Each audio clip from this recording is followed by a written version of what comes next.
শাসক কি ভেবেছে? প্রথম পুলিশকে দিয়ে বিরোধী কণ্ঠগুলোকে আটকানোর চেষ্টা করেছে। যখন বিরোধীরা প্রশাসনের কাছ থেকে কোনো সহযোগিতা পায়নি, পুলিশের কাছ থেকে যে সহযোগিতা পাওয়ার দরকার সেটা যখন পাইনি, যখন আমরা কোর্টে ছুটে যাচ্ছি, তখন যারাদের কাছ থেকে বিচার চাইতে চাইছি তাদেরকে এরা আবার কারো বাড়িতে গিয়ে পোস্টার লাগিয়ে তাকে ভয় দেখানোর চেষ্টা হচ্ছে, কারো এজলাস বয়কট করছে, তো কারো স্বামীকে ধরে টানাটানি করার চেষ্টা করছে। এই নোংরা খেলায় মেতে উঠেছে, একে প্রতিহত করতে হবে। তাই প্রস্তুত থাকুন।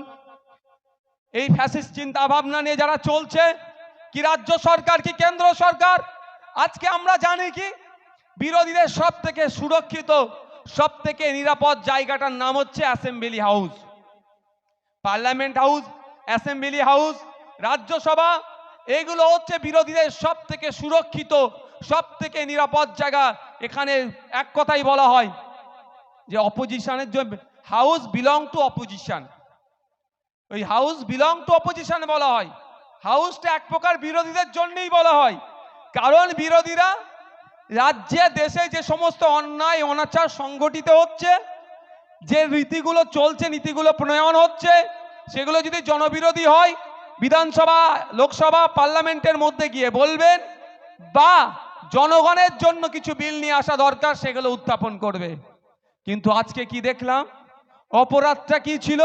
বিশৃঙ্খলার দায়ে এত কটা এমপিকে কি করেছে? বহিষ্কার করেছে।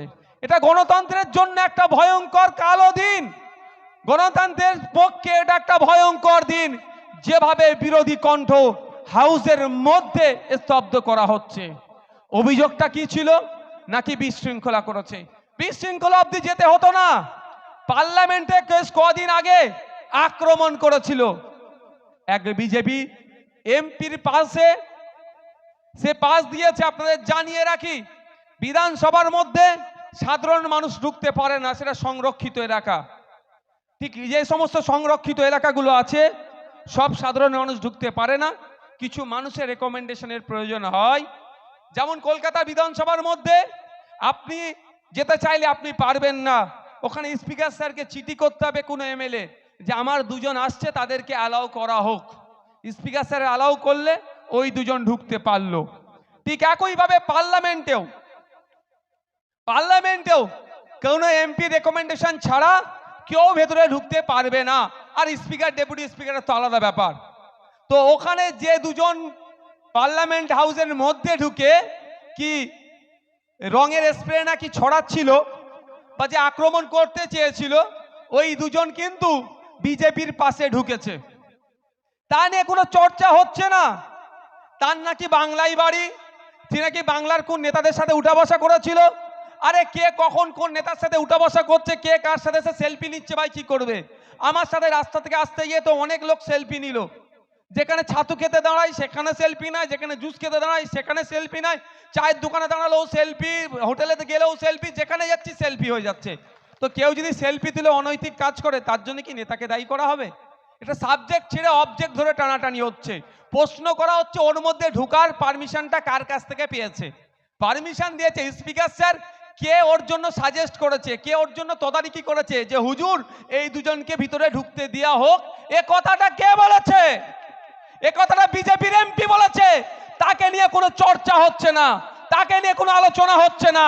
সেই বাংলার যোগ বাংলাকে দেখে দেওয়ার চেষ্টা হচ্ছে। তাই সময় এসেছে এটা নিয়ে, যখন এমপিরা রাজ্যসভার মধ্যে লোকসভার মধ্যে যখন বলছেন আপনার প্রধানমন্ত্রী স্বরাষ্ট্রমন্ত্রীর এই বিষয়ে মন্তব্য করতে হবে, বক্তব্য দিতে হবে এই আক্রমণটাকে নিয়ে, তারা বক্তব্য না দিয়ে যারা বক্তব্যের কথা বলছিলেন তাদেরকে উল্টে তারা নাকি অসংসদীয় আচরণ করেছে, এই জন্য নাকি তাদেরকে সাসপেন্ড করেছে। বেশি ডিটেলস এখন আমি পাইনি কি কারণে টোটাল করেছে। আমার প্রশ্ন, এই ঘটনাটাকে কেন্দ্র করে বিজেপি রাস্তাঘাটে অনেক বড় বড় কথা বলছেন, তৃণমূলের যোগ দেখাচ্ছে, বাংলার যোগ দেখাচ্ছে, অনেক কথা বলছে। আমার একটু স্বল্প জ্ঞানে আমার এটাই মনে হচ্ছে, যে কথা বিজেপি আইনসভার বাইরে বলছে, সে কথাই প্রধানমন্ত্রী স্বরাষ্ট্রমন্ত্রী যদি ওটাই ভিতরে বলে দেয়, অসুবিধে কোথায়?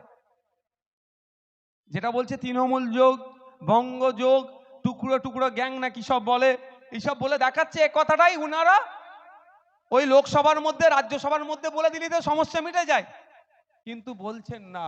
বলছেন কোথায়? পাবলিক ডোমিনে, পাবলিককে গরম করছে। ওখানে বললে এটা রেকর্ড হয়ে যাবে, ওখানে বললে ওটা নিয়ে আগামী দিনে তদন্ত করতে সুবিধা হবে। কারণ এটা ভালো করে জেনে রাখা দরকার, পার্লামেন্ট হাউসের নিরাপত্তার দায়িত্বে কারা আছেন? যে নিরাপত্তার দায়িত্বে আছেন সে হচ্ছে অমিত শাহজি, সেই দপ্তরের মন্ত্রী। সুতরাং অমিত শাহজির ব্যর্থতা প্রমাণ হয়ে যাবে। প্রায় 700 কোটি টাকা খরচ করে পার্লামেন্ট হাউস তৈরি করলো, সেখানে নিরাপত্তা অনেক উন্নত মানের। ওখানে পৌঁছাতে গেলে 3 থেকে 4টে লেয়ার সিকিউরিটি পার করতে হয়। তাহলে কিভাবে সম্ভব হলো? আমাদের পশ্চিমবাংলায় বিধানসভাতে কোনো একজন যদি স্পিকার লাইব্রেরিতে গিয়ে আপার ক্লাসে গিয়ে বসে, আপার স্টারে গিয়ে বসে, তাকে 3 বার তাকে চেক করে। মেন গেট থেকে ঢোকার জন্য একবার চেক হয়, অ্যাসেম্বলি হাউসের মধ্যে ঢোকার জন্য একবার চেক হয়, আর একবার যখন গ্যালারিতে যাচ্ছে ওখানে ছবি তোলা অ্যালাউ নয়, তার মোবাইল সহ তাকে একবার চেক করে তারপরে গ্যালারি হাউসে পাঠায়। এটা যদি আমাদের পশ্চিমবাংলার বিধানসভা হয়, ওটা তো রাজ্যসভা, লোকসভা, ওখানে সারা দেশের এমপিরা আছে, ওখানে নিরাপত্তা আরো কত শক্তিশালী হবে ভাই।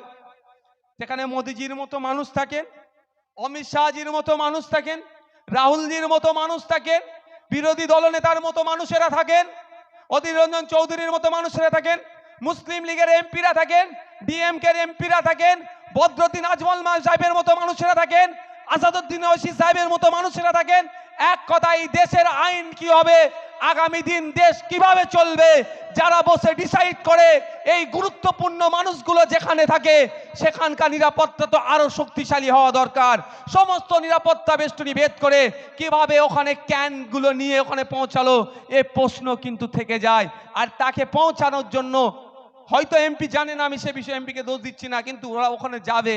এই সুপারিশটা যে এমপি করেছে, ভেতরে যখনই বক্তব্য দেবে এগুলো তো নোট হবে ভাই, হবে তো? তাহলে আগামী দিনে হয়তো ভয়ঙ্কর কিছু ক্ষতি হতে পারে।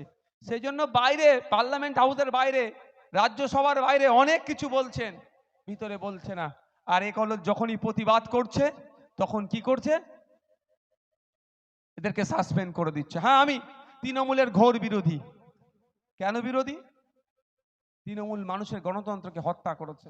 কিন্তু তৃণমূলের এমপিদের অনেককে, সকলকে বলবো না, অনেককে বিনা তাদের সেই অর্থে এমন কোনো আচরণ ছিল না, তাদেরকেও লিস্টেড করে দিল।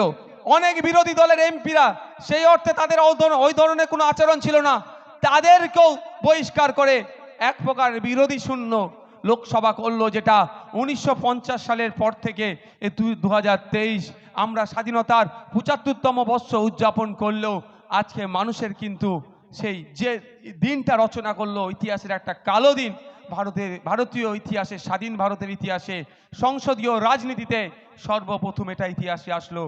একসাথে এত এমপিকে, বিরোধী দলের এমপিকে বরখাস্ত করেছে।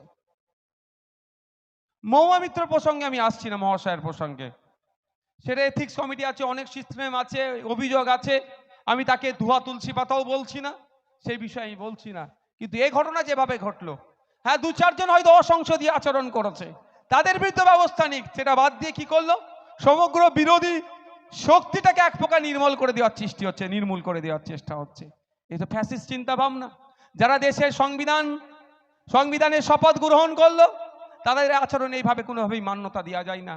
এই দেশকে স্বাধীন করতে গিয়ে বিনয় বাদল দীনেশ, শহীদ আশফাক উল্লাহ, শহীদ ক্ষুদিরাম, শহীদ প্রীতিলতা, শহীদ প্রফুল্ল চাকি, শহীদ বীরসা মুন্ডা থেকে শুরু করে লাখো লাখো শহীদরা দেশের জন্য নিজের জীবন উৎসর্গ করলো, এবং সাথে সাথে লাখো লাখো কোটি কোটি ভারতীয় জনগণ আত্মত্যাগের ফলে দেশকে স্বাধীন করলো, সংবিধান পেল, গণতন্ত্র পেল। আজকে সেই সংবিধানের ওপরে, গণতন্ত্রের ওপরে, স্বাধীন দেশের ওপরে, এই গণতন্ত্রের পরিকাঠামোর ওপরে আঘাত আনার চেষ্টা করছে।